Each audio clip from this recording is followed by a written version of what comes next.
Selamat bertemu kembali pada pembelajaran kita hari ini, anak-anakku sekalian. Selalu juga saya ingatkan sebelum memulai pembelajaran kita berdua dalam hati terlebih dahulu.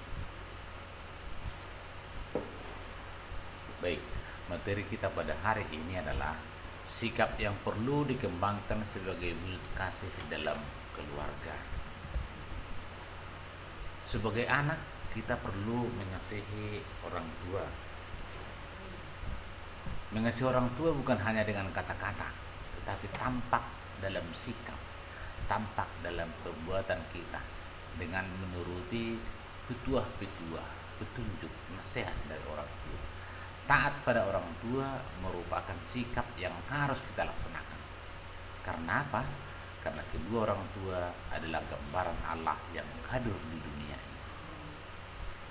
Dalam kitab Keluaran pasal 20 ayat 12 tampak bahwa kalangan umat Israel sangat ditekankan bagaimana pentingnya rasa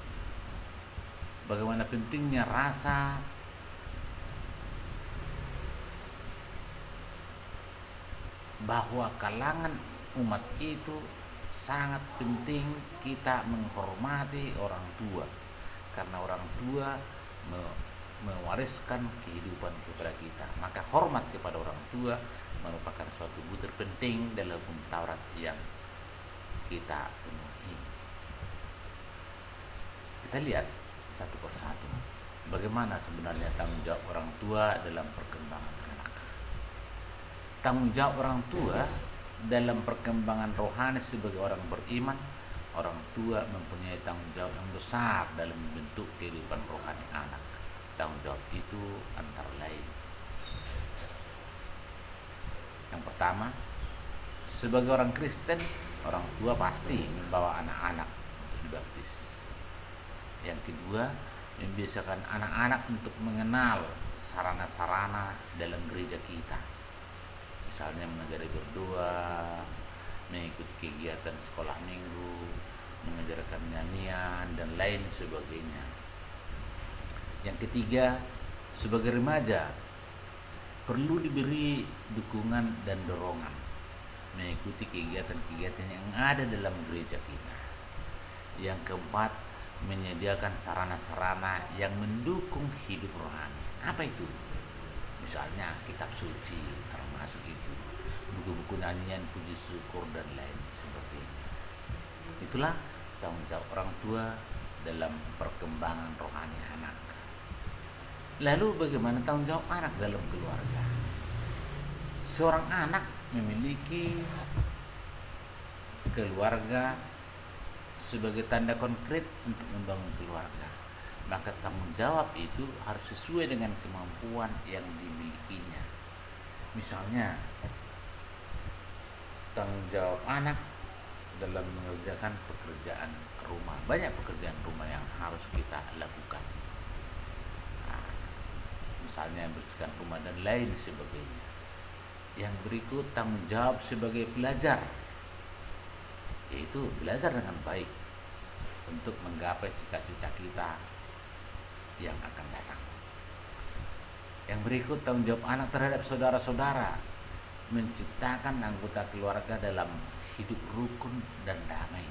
Artinya setiap orang mempunyai tanggung jawab masing-masing. Tanggung jawab orang tua dalam perkembangan jasmani. Kebutuhan jasmani merupakan kebutuhan yang paling utama, disebut dengan primer. Diusahakan dilengkapi. Kebutuhan ini menyangkut sandang dan pangan. Maka setiap orang tua harus mencari pekerjaan yang bisa menghasilkan uang demi kebutuhan keluarga.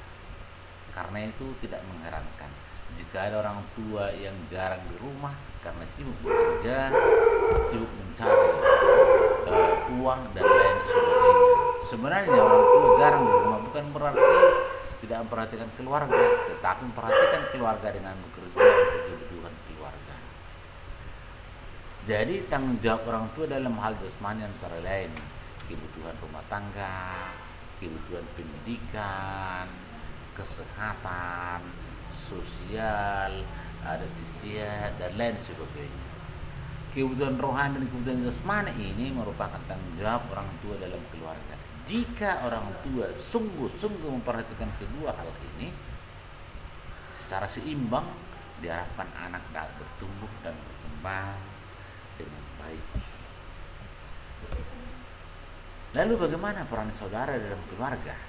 Peran saudara dalam keluarga untuk perkembangan seorang anak adalah memberi dukungan nilai-nilai yang baik, nilai-nilai yang positif yang bisa mengembangkan pertumbuhan, perkembangan kita dan perkembangan saudara kita masing-masing yang telah ditanamkan oleh orang tua. Misalnya, seorang kakak dalam keluarga perlu memberikan contoh yang baik dari kakak-kakaknya.